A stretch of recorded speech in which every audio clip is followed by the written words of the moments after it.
a guy accidentally opened a door to another world, where countless terrifying monsters dwelled, scarier than hellish demons. The story begins in 1984. A 6-year-old boy named Mark is celebrating his birthday, but instead of a happy occasion, he experiences his father's sudden madness. His father forces him to escape from their home, with Mark's older brother accompanying them. The father is convinced that a malevolent force from another dimension is pursuing them. The boy's mother believes her husband has gone insane and tries to stop him, but her efforts are in vain. The man brings his sons to a cemetery, and suddenly his head bursts into flames. Such a horrifying nightmare is what the now 16-year-old Mark sees on the eve of his birthday. Though his father's breakdown occurred 10 years ago, the family is still haunted by those events. Mark has yet to realize the secrets he must uncover to conquer his nightmares. For now, Mark arrives at a school where he doesn't enjoy much popularity. Even the teachers mock him because his older brother was institutionalized after the events at the cemetery with their father. But Mark tries not to dwell on it. Today, he falls head over heels for a new classmate named Becky. After school, Mark meets with his older brother, Thomas. Following his treatment, Thomas has opened a music store and feels fairly confident. Thomas gives Mark a book called the Chronicle as a birthday gift. Mark saw it in his childhood at his father's, and he's not thrilled with the present. It turns out that Thomas also believes in another world called the Black Tower and wants Mark to discover it using this book. Mark considers it all sheer madness but agrees to flip through the book at home.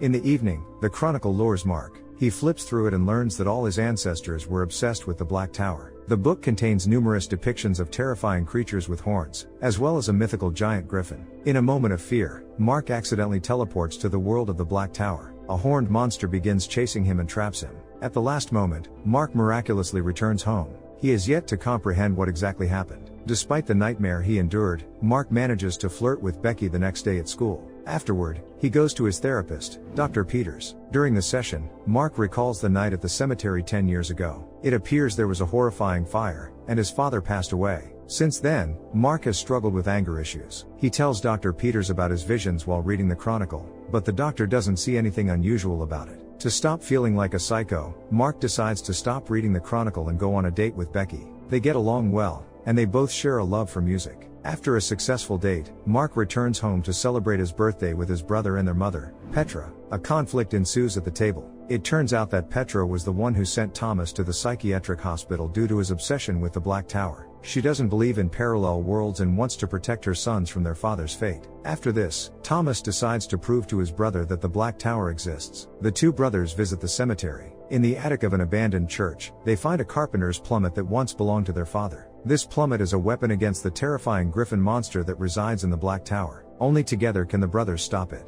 Mark isn't thrilled about the prospect of battling an evil force, but it seems he has no choice because a cemetery statue comes to life and attacks them. Fortunately, another statue intervenes and protects the brothers, allowing them to hide in the church. When Mark wakes up the next morning in the church, he can't find his brother. He rushes to the music store and hears voices near the Chronicle that inform him that Thomas is in the Black Tower. Mark hides the cursed book and tries to find a more logical explanation for what's happening. He seeks help from Dr. Peters, who advises him not to run away from his problems. Another surprise is that Dr. Peters is Becky's father, and he asks his daughter not to associate with Mark. Mark dares to read the Chronicle again to understand how to help his brother. Suddenly, he is transported to the world of the Black Tower. Meanwhile, Becky tries to learn why people in town consider Mark abnormal. She discovers that 10 years ago, on the same night, Mark's father doused himself in gasoline in the cemetery church and set himself on fire in front of his sons. This horrifies Becky. In the world of the Black Tower, Mark finds his brother. Thomas plans to reach the highest level of the tower, defeat the Griffin, and live there forever. Mark, however, wants to live in the real world. He tells his brother that he can teleport to the Black Tower and back. Thomas understands that Mark is a traveler between worlds but doesn't reveal the details of this superpower. In the morning, the brothers wake up in the forest and encounter horned monsters. These are slave hunters. They capture Thomas, but Mark manages to escape. He can't do anything to help his brother and teleports to the real world, in the music store. Here, Mark runs into Becky, who came to look for him, and accidentally injures her. Becky and the store clerk, Memo, demand explanations from Mark. Meanwhile, the horned creatures in the Black Tower await the awakening of the Griffin. They refer to him as their father and worship him as a deity. The Griffin aims to subjugate all creatures and rule over all worlds, including Earth. Memo and Becky don't believe Mark's words, so Mark takes them to the cemetery to prove the existence of the Black Tower. However, the secret room in the attic mysteriously vanishes. After this adventure, Mark's friends consider him insane. Frustrated by their disbelief, Mark experiences an outburst of anger and punches a stone. In response to Mark's emotions, a stone wall in the Black Tower begins to crack, revealing the imprisoned Griffin. The horned creatures rejoice at the imminent arrival of their god. Later that evening, Mark calms down and decides to embark on a search for his brother. However, he knows he can't do it alone, so he asks Memo for help. The two friends sneak into the basement of the abandoned church and find a portal. With the help of clues from the chronicle, they enter the world of the Black Tower. Memo starting to believe Mark, but suddenly, the portal closes, and the boys can't return. Mark wants to teach Memo to teleport, but instead, he is transported back home, leaving his friend alone in the forest where many other worldly demons roam. Mark rushes to help Memo, but his mother sees the chronicle with him and locks him in his room. She doesn't want Mark to end up like his father. Trying to break the door, Mark loses control and angrily shouts. This causes the wall in the Black Tower to shatter even further, and the Griffin gains its freedom. The next morning, Mark's mother releases him, and he immediately runs to the portal to save Memo. But Memo is no longer in the same place. Mark needs additional training to rescue his friend. He returns to the real world, gathers protective gear, and hands the chronicle to Becky. Mark apologizes for his behavior, and the two lovers share a passionate kiss. Becky still doesn't believe in the Black Tower but promises to come to the church and open the portal at the appointed time to bring Mark and Memo back to the real world. In the world of the Black Tower, Mark turns up the music to attract Memo. However, for now, only the horned monsters hear these sounds. They spot Mark and begin to hunt him. Mark manages to break free from the horned creatures and encounters someone who looks more human. The stranger hides him, and the pursuers leave empty-handed. Mark's savior turns out to be Memo, albeit heavily bearded. In this world, a single Earth day passes for every 3 weeks, so Memo has had a considerable amount of time to adapt. He has learned that ordinary people live in the Black Tower world, and the horned creatures hunt and enslave them in mines. The monsters abuse their enslaved people, and among them is Thomas. However, the boys won't be able to rescue him right now because they lack a plan and weapons. Suddenly, Mark and Memo notice the horned creatures and begin to flee. However, a massive chasm blocks their path. Mark decides to trust his intuition, grabs Memo, and jumps down. In their fall, the boys teleport and land unscathed on Mark's bed in his room in the real world. Meanwhile, Becky tries to figure out if the Black Tower really exists or if Mark is just crazy. To do so, she uses a technique from the chronicle to revive a dried flower. The book mentions that watering the flower will bring forth some creature, but it doesn't work. Becky then attempts to open the portal in the church, but she still has no success. Now, she is entirely convinced that Mark is insane. However, Becky is unaware that, in her absence, the flower comes to life. Due to the fact that the Griffin can't communicate in a comprehensible language, the horned creatures select a human slave who will provide a voice for the Griffin. The Griffin uses its claws to pierce the human, taking over their consciousness, and the unfortunate person begins to transmit the thoughts and actions of the Griffin. Initially, the Griffin deals with the horned creature that let Mark escape. Evidently, Mark is highly important to the Griffin, not only as a slave. However, Mark and Memo are unaware of this, so they devise a plan to rescue Thomas. Before returning to the Black Tower, Mark meets with Becky and asks her to return the chronicle to him. She, however, believes that he is insane and has given the book to her father. Becky also thinks that it's better for her and Mark to part ways. Upon hearing this news, Mark experiences another anger attack. Becky is also sad but believes it's for the best. A strange man with a poker face comes to see Dr. Peters in search of a mosquito. It appears that Dr. Peters has his own secrets. Afterward, the doctor meets with Petra, Mark's mother, and declares that her son is insane. Petra, with a heavy heart, decides to forcibly admit her son to a psychiatric hospital, just like Thomas once. However, Mark resists and escapes from the orderlies to the church. The orderlies nearly administer a sedative to Mark when a mysterious figure in a bright hood suddenly attacks them. He brutally deals with the orderlies while the boys escape through the portal. The unknown figure then exits the church and, in front of Petra, removes his hood, revealing Mark's face. Petra thinks her son is a criminal who attacked the orderlies. Now, the real Mark has no way back to the real world and must stay in the Black Tower to complete his mission of rescuing Thomas. Becky learns about what happened and locks herself in her room to cry in sorrow and disappointment. She lies on the floor, listening to music when a giant spider crawls into her mouth. This is the same creature that hatched from the dried flower from the chronicle when it came into contact with water. Boldly, Becky retrieves the creature with tweezers from her mouth and neutralizes it using salt. Afterward, she finds the chronicle in her father's desk,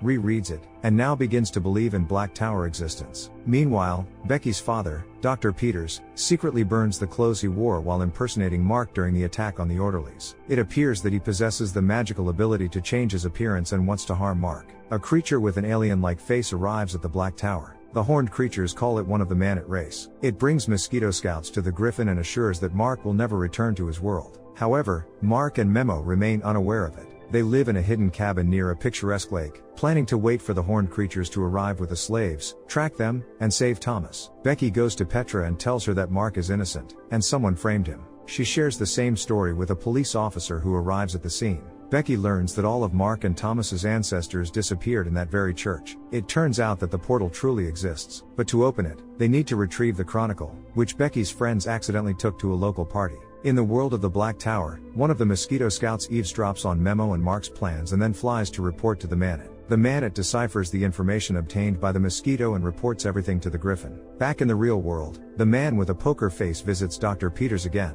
He is the Man-It with the mosquitoes, serving the Griffin. Peters also considers the Griffin his master and takes pride in his role in ruining Mark's life. Now, Peters is determined to ensure that his curious daughter, Becky, doesn't interfere with their plans. However, Becky is not at home. Peters eats dust from her room, allowing him to understand all of Becky's thoughts and plans. He decides to go after Becky at the party. On the way, due to his anger, he briefly reveals his true form, that of a Man-It. He is also a member of the race. Becky, Petra, and the police officer arrive at the party. Becky learns that the chronicle was soaked with water, and a monster likely hatched from the second flower. It attacks one of the girls, causing significant harm. Becky attempts to find the creature and neutralize it, but Peters appears and hypnotizes his daughter. The monster grows in size and attacks everyone, including the police officer. Petra successfully incapacitates the dangerous creature using a pistol. Suddenly, the insect transforms into a bear. In the Black Tower, Mark analyzes his sensations and realizes that he can teleport when he experiences strong emotions. It doesn't have to be fear, love works as well. His training in teleportation is interrupted by visions. He keeps seeing his father, who blames him for the tragedy from a decade ago. Someone is determined to drive Mark insane and make him hate everyone around him.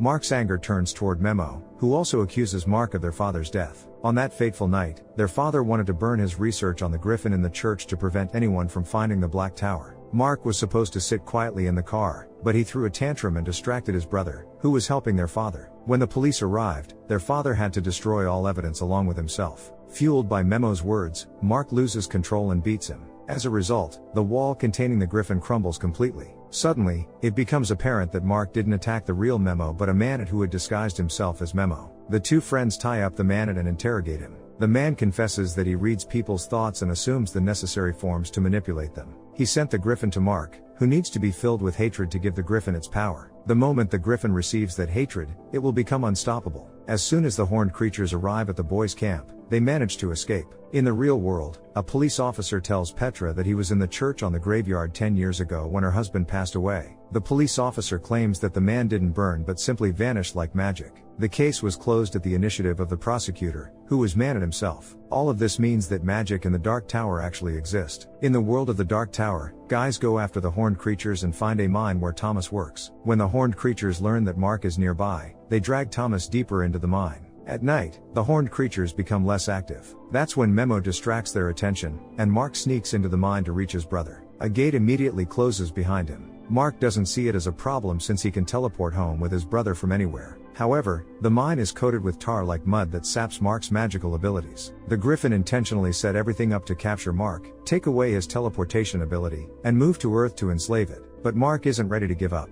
With the help of a magical carpenter's plumb bob, he breaks the stone and gets his brother out. The tar-like mud still suppresses Mark's abilities, and he won't be able to teleport for the next few hours. So the guys pick up the injured Memo and head to the portal on a carriage. The Griffin gets very angry when he finds out what happened and flies off in search of Mark. A conflict occurs near the portal between Thomas and Mark. Mark says he doesn't want to fight and hurt anyone. Thomas calls him a coward. Then the brothers fight for the right to possess the plumb bob, and Thomas knocks out Mark. At that moment, the Griffin swoops down towards them. At Becky's house, hypnosis is taking place, and her father doesn't allow her to leave her room. However, the police officer and Petra manage to enter their home through deception and take Becky away. Together, they head to the church to open the portal. Meanwhile, the Griffin takes control of Thomas and tries to persuade Mark to feel hatred and start a battle with his help. But Mark remembers his father, Becky, and the pleasant moments of life and realizes that hatred cannot be defeated with hatred. Mark needs to make the Griffin angry on his own. It's the only chance to defeat him. Mark drops the carpenter's plumb bob on the ground and heads to the portal. At that moment, Petra opens the portal, and Becky rushes into the world of the Dark Tower. While the Griffin loses its temper, Mark skillfully attacks him and frees his brother. Becky and Mark quickly bring the injured Memo and Thomas back to the real world. Petra closes the portal right in front of the infuriated Griffin. The Griffin returns to its lair and prepares a new attack plan. Most importantly, it wants to obtain Mark's superpower. To do this, it plans to send its people to the real world to disrupt the lives of Mark's loved ones until he agrees to return to the Dark Tower. The wounded guys are treated. Their mother visits them in the hospital and apologizes for her lack of trust. She promises to always be on her son's side from now on. In the evening, Mark visits Becky and they kiss. And what superpower would you like to have in a magical parallel reality? Share your opinion in the comments and don't forget to subscribe to our channel.